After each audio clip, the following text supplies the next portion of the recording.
founder of Kmart. I think I heard, yeah. And then it went into rack and ruin, all overgrown, raw sewage in the basement. The whole thing was just a total mess.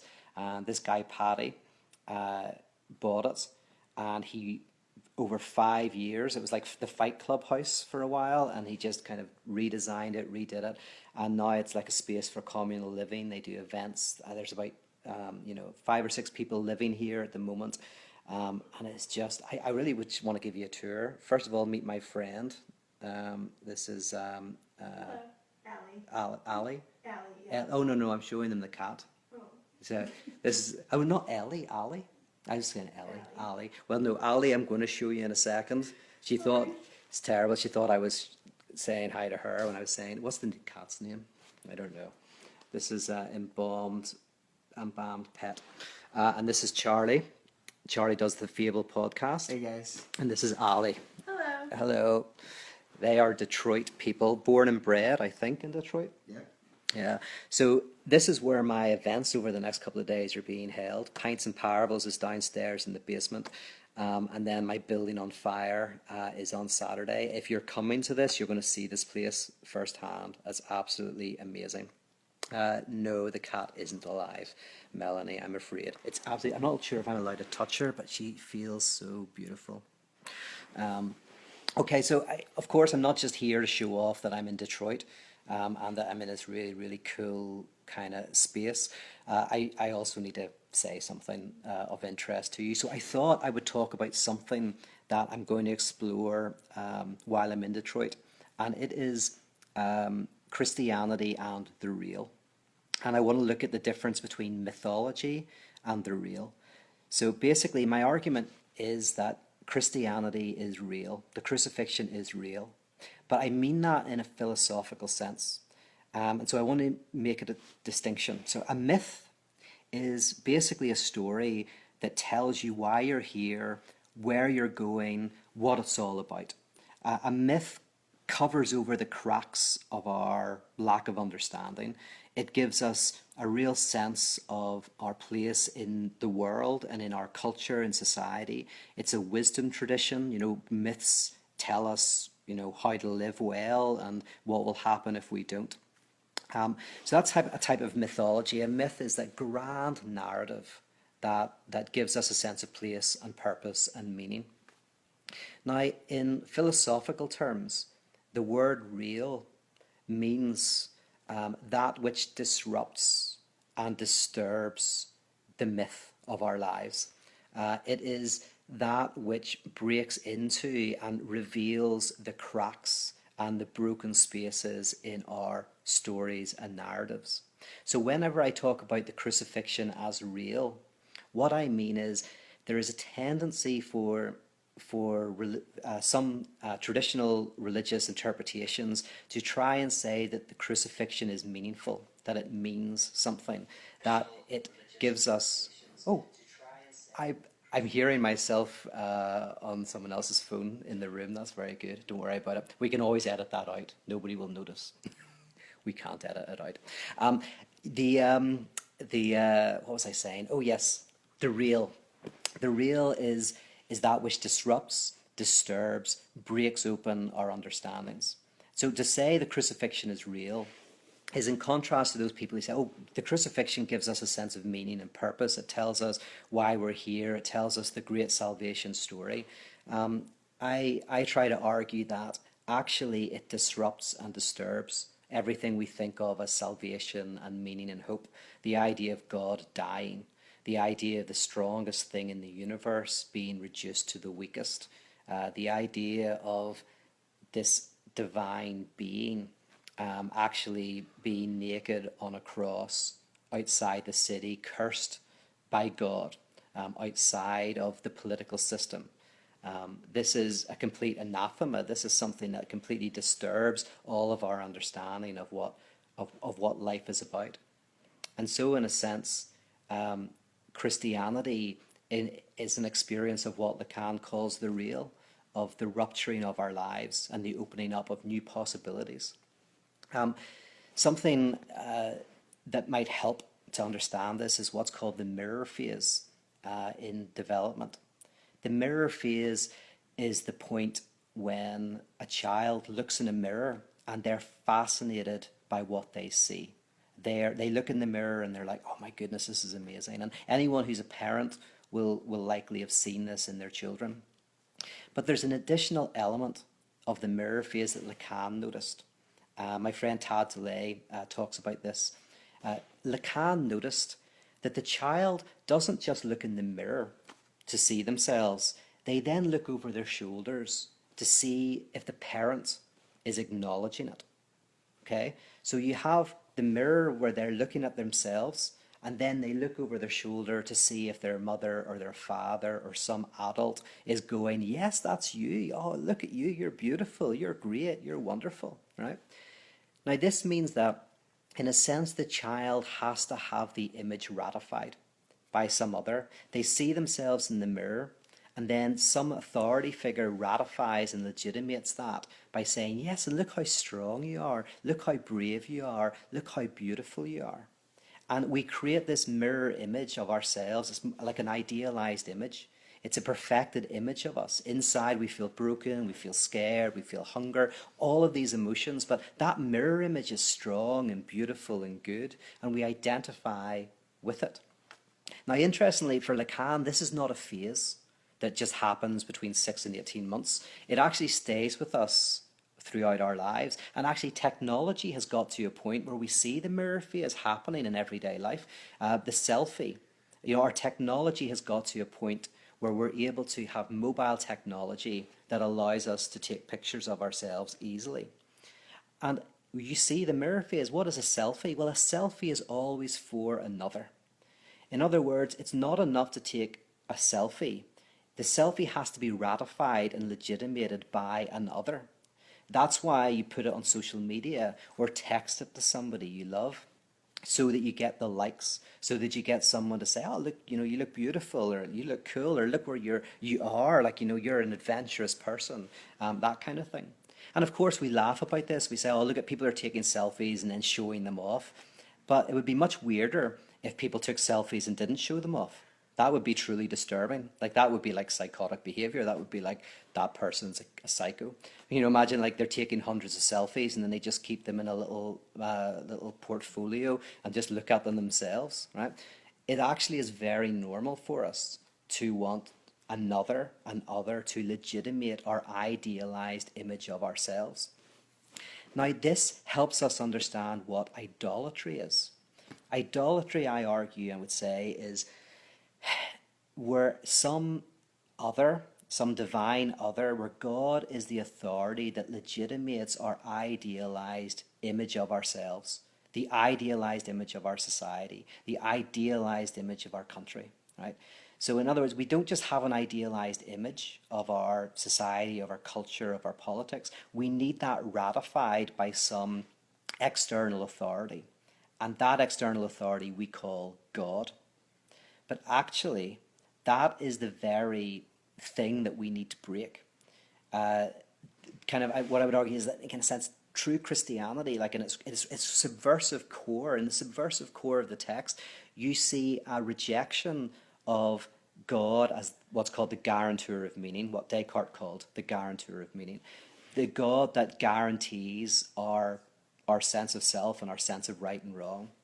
But rather, the prophet is the one that it offers like an explosion, an explosive into our mirror images, our idealized images, breaks them open, shows their fractures, shows their problems, draws out their limitations. And that's the real. That's the real, is the rupturing. And in a sense, it's not even that we explode the mythology. The mythologies are already riven with problems, and it's just we need to become kind of conscious of them in various ways. Paul Tillich calls it the difference between an unbroken myth and a broken myth. So an unbroken myth is when you believe everything that you've been told, the tradition that's been handed down to you, the tradition that you've been given. By the way, this is what Heidegger means when he says your past is present and your past is future. Because the past of your whole society lies in front of you, when you're born into it, and it's given to you by your family and by educational structures, legal structures. So in a strange sense, your past is present, and your past is something that is in front of you, so that when you're born into it. So an unbroken myth is when you take all of that and you just believe it's right. You just think it's right. And there's no problems with that. For Tillich, he says that's completely natural. That's not for him fundamentalism or anything like that. The problem is when we're challenged, as we inevitably are in our worldviews, what do? Do we embrace that challenge? And that's what Tillich calls a broken myth, which means that we understand that our stories are full of cracks, fissures. They're not whole, they're not complete. But yet we still realize that we need to live with traditions and narratives, so we live with broken ones. Or do we repress what we've heard, pretend that there's no problems, and push down all of the questioning?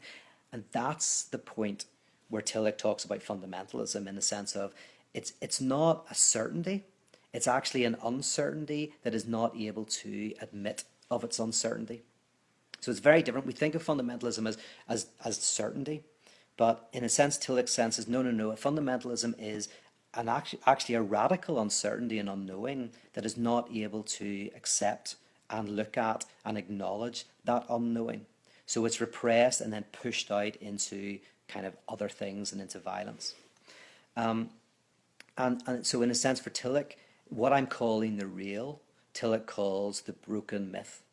And what I'm calling the symbolic idealized mirror image, Tillich calls the unbroken myth. And for me, the crucifixion ultimately is a type of projectile that smashes into those unbroken myths and breaks them apart, but so that new ideas can birth, so that we can new worlds become possible and new ways of understanding can come into existence. This is something that's very terrifying to us, but if we learn to accept it, it's actually exhilarating. Okay, I've waffled on long enough. Let's see if there's any questions, thoughts. I'll also ask Charlie and Ellie. Ellie or Ali? Ellie. I don't know why she's Ellie or Ali, but Ellie. If they've got any questions. Is there any thoughts you have? Questions, comments? I think of the fundamentalists oftentimes, because they want certainty so bad that oftentimes what they do is they ostracize a lot of people because they're so uncertain that they can't come to terms with the fact that somebody might be able to embrace that uncertainty a lot of times. So it furthers the conflict in them, and it furthers that uncertainty that they have to hold on to. So it's almost like the reaction is the digging in the heels, and the reaction is digging the boots in the ground and saying, I'm going to plant myself here. So you even fall further behind the divine in that aspect. Yeah, absolutely. And the truth is, like, there's something of this in almost all of us. Like the form of fundamentalism that Tillich is talking about here and that I'm talking about it's the same thing whenever somebody challenges you that you're an asshole to your mum, and you're like, no, I wasn't. She's a nightmare. You wouldn't believe what she's like. I was totally within my rights to do that, right? When deep down, you were being a bit of an asshole, right? But that reaction actually betrays a defensiveness.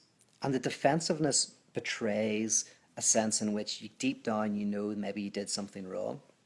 And so that's the psychological mechanism we're talking about. And it's a psychological mechanism that, of course, we like to say, it's those people out there do it, but I don't. But actually, it's kind of a universal mechanism. For the sense of, like, we all know when we're challenged in a negative way about something, our defenses come up and we pretend that we're completely innocent. We pretend that we're completely good. And this is called, in developmental terms, the beautiful soul. The beautiful soul is, it sounds like a really nice thing. You say, oh, you have a beautiful soul. But for Hegel, beautiful soul was the point where you cannot have any darkness within yourself, so you have to push it out. It's a developmental phase where, like, when children have a monster under the bed, right? In a sense, of course, the monster is not under the bed, the monster is within them. But you can't look at your pain, your darkness, your fears, so you put it under the bed in a monster. And you only get rid of the monster under the bed when you realize that the monster is within you and you make certain peace with that monster. So this mechanism that we're talking about, we're probably all guilty of it. Fundamentalism is within us. Let's see. Lots of people saying hello, good morning. There's Moira from Castlereagh in Northern Ireland. That's brilliant. I'm going to be home soon. Uh, any questions or thoughts here? Will you be doing any events similar to the one on the 12th next month in the near future? Yeah, next year I want to do lots of building on fire events all across America. But I'm very disorganized, and so probably will fail dramatically, so don't hold me to that. But that is my plan. Um, William says, isn't too much uncertainty unhealthy? Yeah, now that actually in and of itself probably deserves, obviously a whole other Facebook Live and a lot more. But yeah, too much uncertainty. This is where we have to parse out our terms. Um, yeah, the way that Tillich talks about this is he says actually, it's like some people think, okay, you can be uncertain about 10% of things for argument's sake, but 90% of things we need to be pretty certain about. And then some people say, well, no, 90% we can be uncertain about, but there's 10% that we need to be certain about. There's always some element, because the fear is, of course, relativism. What if we were uncertain about everything? Surely we would fall into a form of nihilism or relativism. We wouldn't be able to do anything. But Tillich says, well, what if we bite the bullet and we say that actually there's uncertainty right through everything? And by the way, some people don't experience uncertainty. Psychotics don't experience uncertainty. Neurotics experience a lot of uncertainty. What if uncertainty is in a sense riven through everything we have? Does that reduce us to, doing nothing? Well, Tillich says, well, not if it's put alongside something else, which is one thing that is indubitable, and that is the subjectivity of the other. The other is not an object to use and abuse as we want. That the other has a subjectivity that calls out to us, do not use me, do not abuse me. Now, in this way, some Tillich would say, you combine an uncertainty, as in, we don't know what love looks like in any given time. There's always fear and trembling in everything we do. We can't sit back and say, oh, I know exactly what I need to do. But in love, there's a certainty that the object is worthy of your life and your death. And when you combine these, what that means is you do act. You act in the best possible sense you can, but you can never get rid of the uncertainty. You can never get rid of that sense of maybe I'm doing things wrong. But the love causes you to act. So from an existential point of view, you want to both experience uncertainty and unknowing and the infinite call of the subjective other. And that's for me what the liturgical space is about.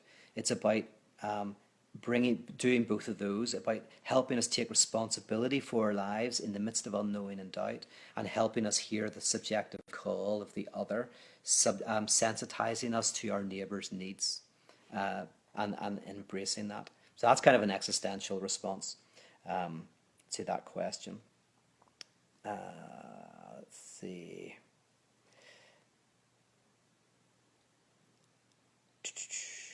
Okay, some just practical questions. James asking when will I be in Nashville again? I love Nashville. I have to get back there at some point, but no plans yet. You have to invite me, James.